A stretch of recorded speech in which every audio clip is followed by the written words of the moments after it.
Well, I got her all set up. I opened the door and I put plastic. I sealed all the opening up with plastic. Just keep the dust down to a minimum. Some always seems to get in, but this will keep it as clean as possible. And I put a piece of cardboard paper up against the glass so I don't scratch it. Even though it's recessed, you never know, you might get into it with your tool. And I know some of you, I'm not gonna call you guys out on the tape and everything, you know you are scratched up some glass in here before. We don't want that to happen. This is epoxy primer. The reason we put this on here is because we had body filler that was not totally straight yet. I mean, just because there's only limited time in a day. And if it gets rained on, obviously it'll absorb into that body filler. So we put epoxy primer. The reason it's got these the black speckle there is what we call a guide coat, and it's just gonna show the high and low spots, which I'll show you that in just a moment. The epoxy primer sealed all that up and kept it safe until we could get it back in here. So I'll show you another shot after I get done blocking it. I'm getting ready to block it with a long board with 80 grit sandpaper on it. All right, I blocked this out. And these dark areas, that's why that guide coat, which was that black, like light coat of black spray bomb paint, it's gonna show the low spots. See, there's a low spot there and low in through here. These lighter spots are the filler underneath. It's not bad at all. That may look bad on the camera, but if you run your hand over it, Jaden did a nice job. And we weren't done with it. We knew we weren't done with it. We just ran out of time. Basically, all it needs now is a light skim coat of filler over the whole, from the top to bottom, basically, and that'll uniform the whole thing. One thing that's tricky about this repair is it's got all kinds of compound bends down here. I will walk around to the other side of the car. You can tell, but this panel, it flares out and it's going like that. So that really makes it difficult. This is not an easy. I'm gonna mix up some filler and then I'll try and film me putting it on. All right, guys, I'll be showing you how to put the hardener in this filler and everything in another video. I'm trying to get this done. Now, you watch me put this on, and you freshmen, if you're paying attention, I'm gonna make this look easy. You will get the hang of it, but it's not as easy as I'm getting ready to make it look, and I'm not tooting my own horn or anything, it's just I've done this forever. The key here is to get this on, and you really want to get it pushed in nice and tight so it gets a nice physical bond, mechanical bond into the 80 grit scratches that I used to block this with. I also went back with a DA with 80 grit on it and went into those low spots to make sure they were good and scratched up so this filler would stick. Now down here is the tricky area where I've got all those compound angles coming together, but we're gonna get her. I always want to have a nice wet edge that I'm pulling into. You see I'm coming back up towards the front of the quarter panel. This is called a quarter panel, by the way. Don't call it a rear fender. If it's a fender, it's going to bolt on. Just remember that. This is a quarter panel. The fenders are on the front of a car. You can have a fender on the rear if it's one of those old cars that it bolts on, or think of the old Volkswagen Bugs. Those are rear fenders. But this is a quarter panel. Now as I'm putting this on, I'm trying to come to the end of the panel with it. So I end up with one smooth palette, basically, that I can block off. You don't want to just put here, there, and everywhere. You can do that at first to fill your big low spots. But when you get towards the end, close to the end like we are right now, we want to have a nice thin coat over the whole thing is what we're going for.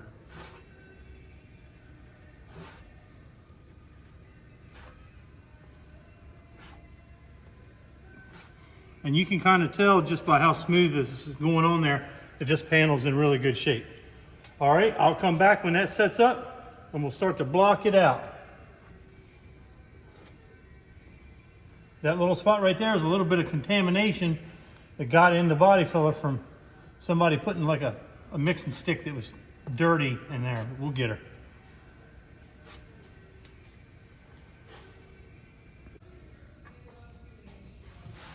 Okay, I can touch it now. It's still too sticky, too tacky to sand on.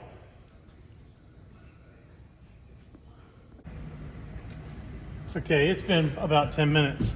It's a little tacky, but it's fine. It sands a little easier when it's tacky. If it was the absolute final coat, you want to let it get a little bit harder, but it's fine. Now, I'm going to sand this with this medium-sized board.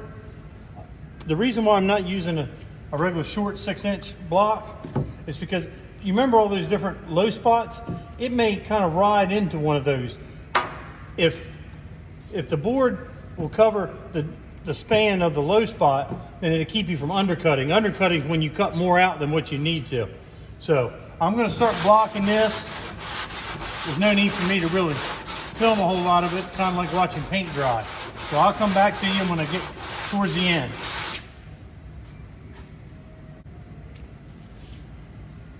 All right, as I'm boarding this or blocking this out, I'm going in all different directions and I'm using long sanding strokes. I see students a lot of times and they're just super fast. You don't want to do that. You want to cover long strokes and you want to go in all the directions. Because if you go in one way, you will actually sand little lines from the edges of this. So you want to kind of go at a diagonal angle, up, down, crisscross. Sometimes you can go in a circular motion. But it's important that you go across the whole panel as much as possible. Down here in this tricky area where all the different angles that we got going on, I may switch to the shorter block down here, but it's going well. And it's kind of showing me the little low spots as we go. And they're not bad at all. These are low, these are high. And I really shouldn't say that because I've just started sanding, but you'll use those as a guide as you're blocking. I kind of want to work from the outside in, if that makes sense, so I get it feathered. But I'm doing the whole panel, not staying in just one spot. I want it to straighten out kind of uniformly as we go.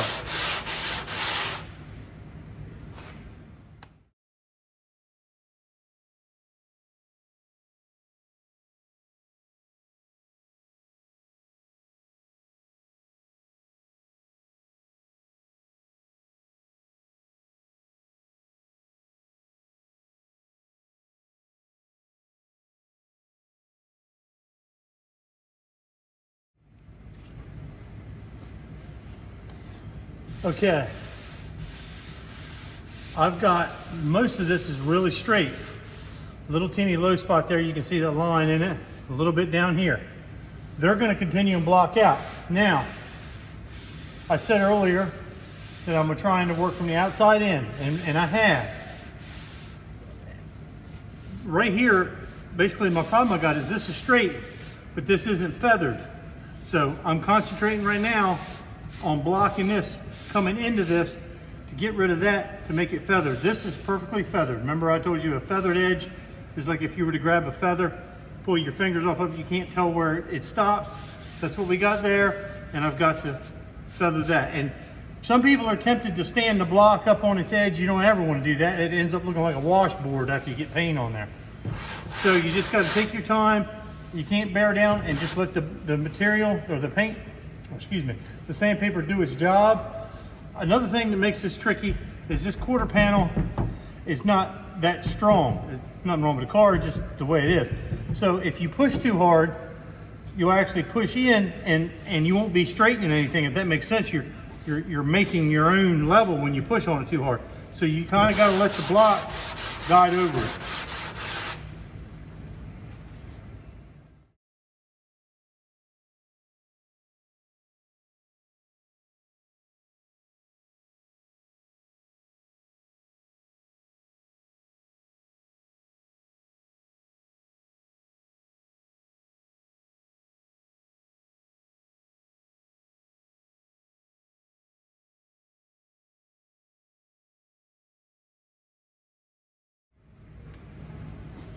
Okay guys, since I just last told you about I needed to feather this, I had it on time lapse. I don't know if it's gonna make it into the video or not, but that literally took me less than 5 minutes and I got rid of all of those spots.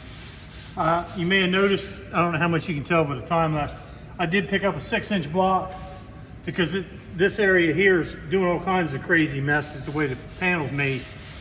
But I believe I'm satisfied with that. I'm going to clean up the edges a little bit with my pocket knife and do a little sanding around the edges. I'm going to go around. This is 80 grit that I've sanded all this with.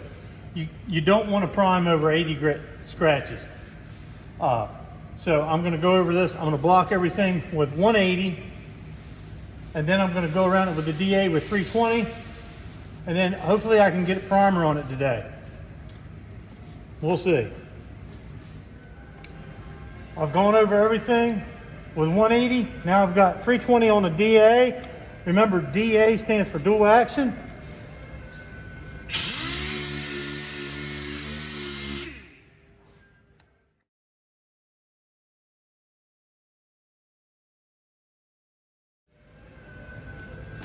All right.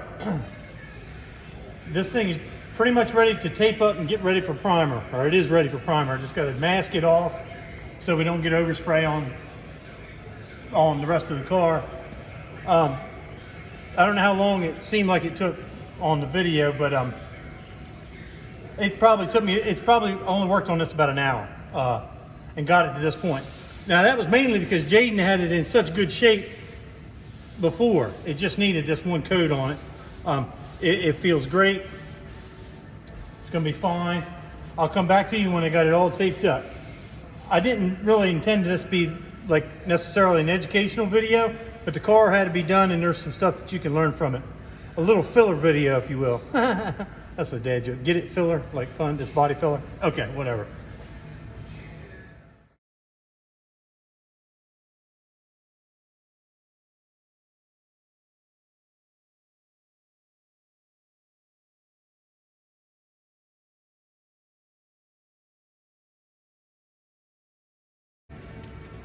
Okay, this is a final wash. This is a solvent-based final wash because I've got raw body filler here.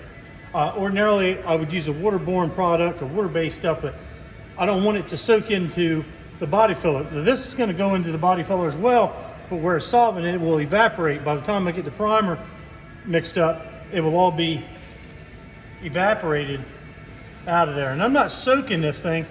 I'm basically, what I'm doing is wiping the little particles of dust out of it, and obviously I'm getting any contaminants from my hands off of it, but it's wiping, see, it's wiping those little, because I'm putting little scratches in there, and that's what the primer's biting into. And if it's got dust in there, the primer will stick to the dust and not to the actual panel. So that's what I'm doing in this case. When we're doing it for paint, it's more for get the contaminants so you don't have imperfections like fish eyes and things of that nature. So now this thing is wiped down, and I'm going to go mix up primer.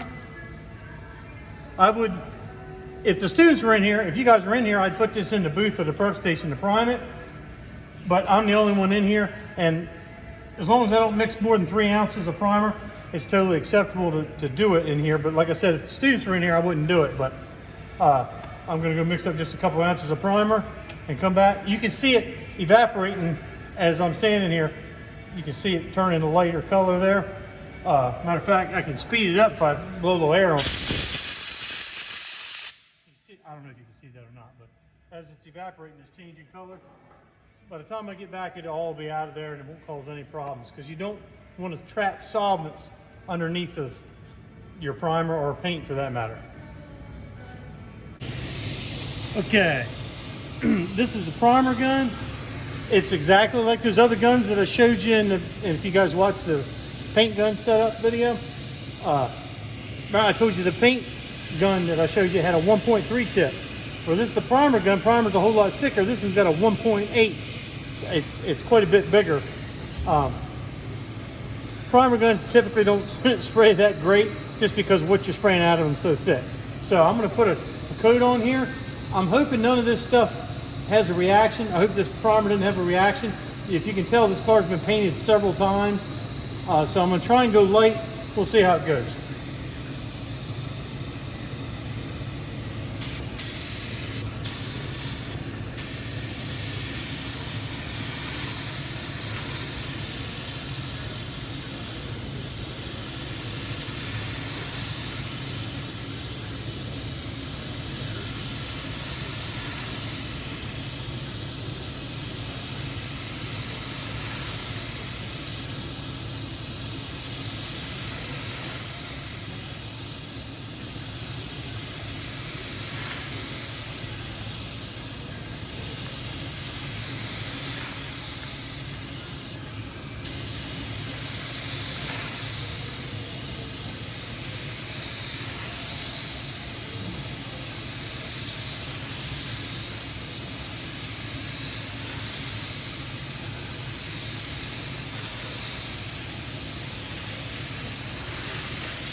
Now I'm going to let that flash totally off, get all the solvents to come out of it they can, and we'll put another coat on.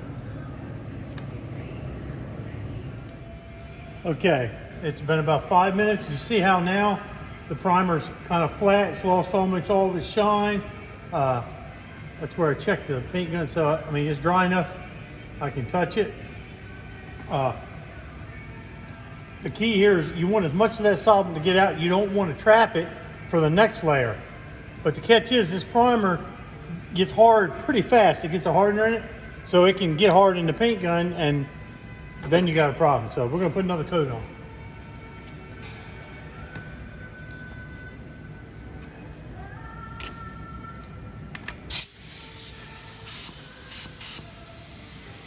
I'll put this second coat on a little bit heavier because that first coat has sealed up what I was worried about lifting. It doesn't look like it had any reaction. So I'll put the second coat on a little heavier.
And see, I can look over the surface while it's wet and see if there's any problems with the bodywork. And as you can see, it looks pretty good.